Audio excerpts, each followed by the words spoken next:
Team USA Game 3 is what we are here to talk about today. I like this FIBA event because you just get more basketball every single day. And Yeah. more basketball is a good thing for us and this channel and basketball fans everywhere. Team USA beat Brazil 88-57. We've already talked about the scores yesterday. It was like they beat Belize by 96, and Belize had actually beaten other teams in this tournament. Like the transitive property didn't really apply here. But this was, I would say, a solid performance from Team USA. They weren't lights out like they were against Belize, but they were good. There were no major issues. They kind of just coasted to this one. And I'm excited to have Brian Ralph here because I feel like Carter and I have kind of reached a consensus on where we're at with every player on this team, and it's good to get some fresh perspective in. So a quick run through some box score numbers from Team USA's win over Brazil yesterday.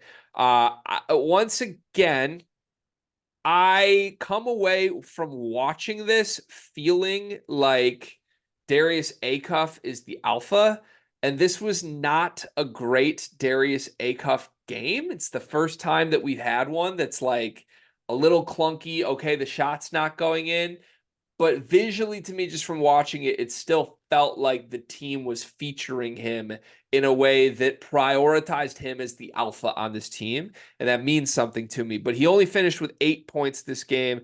He was 3 for 13 from the floor. He couldn't buy a bucket from inside the arc. Outside of him, the familiar names that we've talked a bunch about, Merez Johnson played 14 minutes in this game, finished with 3 points and 9 rebounds. The kid's insane on the glass. He really is. Daniel Jacobson, the Purdue big, 8 points in 14 minutes, along with 5 rebounds and 4 blocks. Once again, this kid is a shot blocking menace. Jeremiah Fears with the second lowest minute total on the team. He played 8 minutes, finished with just 2 points, 1 for 5 from the floor. He did have 4 assists and 3 steals. So again, in 8 minutes, Fears is getting you a lot of assists and steals and activity and doing little things.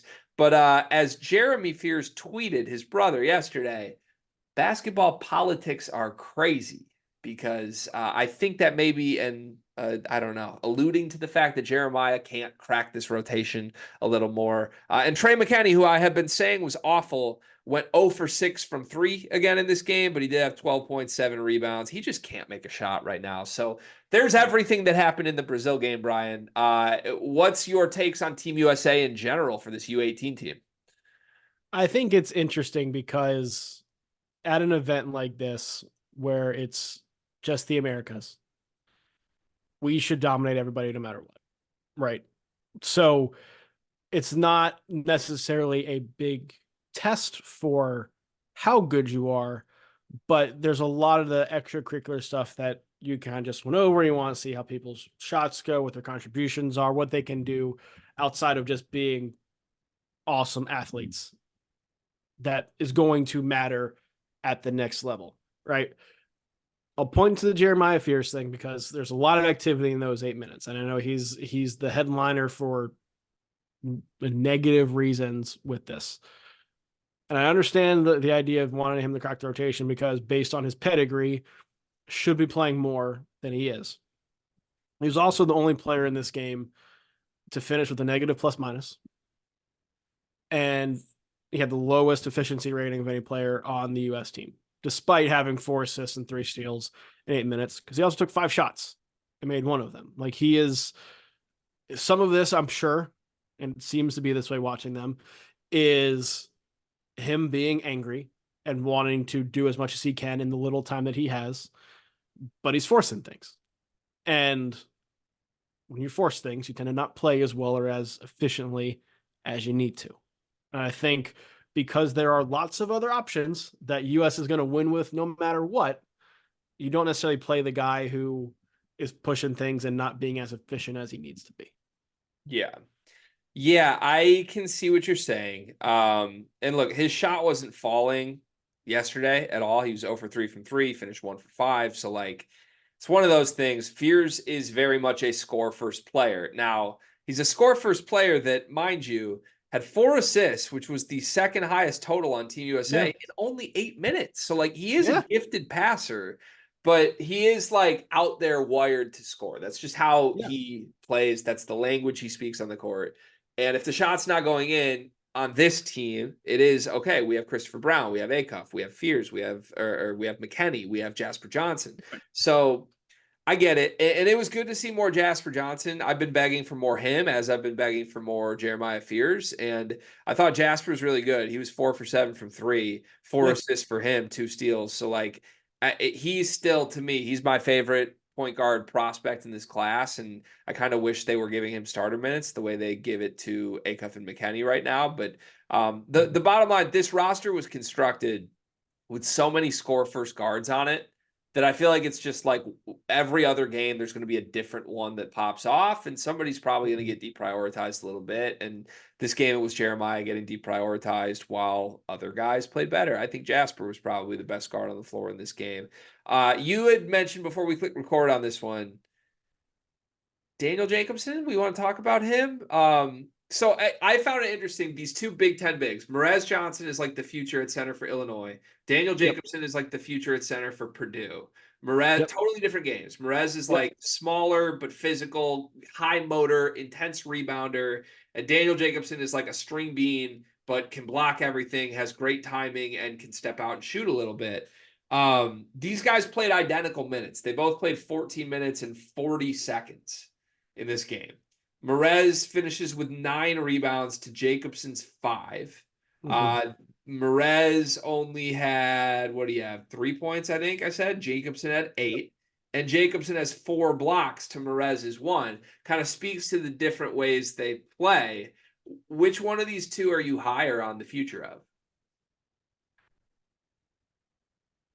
At least in terms of immediate impact, I'm higher on Johnson than I am Jacobson. I think Jacobson is a very skilled player, and that's easy to see watching him play. But he's also, I think, still at a level where being tall and coordinated matters more than a lot of other stuff. And he certainly has a skill to go along with it, but he doesn't strike me as somebody who's ready athletically to make the kind of impact people are talking about him making at the college level. I don't think he's ready quickness wise and just mobility wise to do that. Johnson, because he's more of the Energizer Bunny and more dominant on the glass, I think he's more ready to come in and make an impact at the college level than Jacobson is. That's not to say that Jacobson may not end up being a better player by the end of his college career, but all the talk with Jacobson is, oh, here's this, 7 foot plus Purdue big man, of course, who's putting up numbers, which he is, and it's a good thing that he is. But there's a difference, I think, between doing that in this setting against weaker opponents, where again, being tall matters a lot more than it does when you go up against college players who are more used to players of that size. You have to be able to move, I think, better than he does and do other things. And I think it's just going to take some more development from him. Yeah. Yeah, it makes sense. I can understand that line of thinking. It's interesting because I don't think either is stepping into like a clear-cut starting position here. No, Like, if you look at Illinois, like Ivisic could play the 5. If it's not Ivisic, like they have other front court bodies. I know there's been some talk about like, is Merez a 4 or is he a 5? And Rickhouse might be their 4. I don't know. But Purdue, I think Matt Painter wants to play a 7-footer. Like, as good as TKR could be this year for them, I just think Painter is wired. Like, if I have a 7-footer who's capable, I'm going to go to him. Like, we watched him go from senior Travion Williams to sophomore Zach Edey long before Zach Edey was ready to be an All-American. Like, he was a non-factor as a freshman, really. And then all of a sudden, he's starting over senior Travion Williams, who had been one of the more productive players in the Big Ten. And yes, Edey is special. I don't mean to say Jacobson's going to be that, but I think we've already seen a willingness from Painter to like go there if the player gives him a reason to. And Correct. Jacobson's defense in this tournament is catching my eye, at least. Even if he does nothing else, this kid's a gifted shot blocker as an 18-year-old kid. He has shown the timing on that end for sure. I do think there is a massive difference between Edie and Jacobson, though. Yeah. And the idea of benching a somebody like Travion Williams for Zach Edey. Number one, like looking back now, it's easy to see Zach Edey's a 2-time National Player of the Year. Like to hold somebody to that standard is unfair, right? Like if Jacobson comes in, you're basically saying we think he's an Zach Edey, and that's unfair. But also, the summer before that happened, Edey played for Canada in the U18 or U19 World Cup and was going up solidly with Victor Wembanyama and going up solidly with Chet Holmgren and winning a lot of those battles on possession by possession. So he played in a similar tournament against better competition. And I'm not saying Jacobson's playing poorly, but did better in that than Jacobson's doing here. Right. So that was a summer where it was like, oh, this Zach Edey kid is like really good. And this summer is Jacobson's like, oh, Jacobson's nice. Like Jacobson's good. But that to me is two different things. I think Edey gave you a lot more reason to say, I believe in this kid than Jacobson has. Yeah, no, 100% you're right. I would just compare situationally. I don't think Edey had shown that as a freshman. And Purdue fans might push back on me because he was bigger, he was stronger, he had more back to the basket immediately, even than Jacobson does right now. But at the time when it was like, wait a second, Travion's not starting, it was kind of this unproven guy. We didn't know he was going to become that. And certainly as a sophomore on that team with Jaden Ivey, Edey wasn't that yet. Right. So I think it's one of those things. I think I know what Painter wants. I guess we'll find out. And some breaking news on the show right now. Cannon Catchings is out of Purdue. He has requested his release from his NLI. There's your scholarship situation fix. And the front court could look a lot different now because I think Cannon looked like he was going to start at the 4 for Purdue. Maybe now you have to push Trey Kaufman-Renn down to the 4 for some minutes. Maybe now you need Daniel Jacobson to be ready at the 5. So it'd be interesting. It opens things up. It opens things up for sure. All right, we'll keep our eyes on Team USA. This U18 team has been very fun to watch. We'll continue to do recaps whenever we can on this team. Thanks for watching. The NBA draft is coming up, and I've got something awesome for you. We are partnering with the people at NBA 2K Lab. NBA 2K is the best video game on earth. The people at 2K Lab are making some awesome stuff to make that game even more fun, and they just launched their 2024 NBA Draft Simulator, where you can find the official Sleepers Media big board. We ranked our top 75 players in this draft class.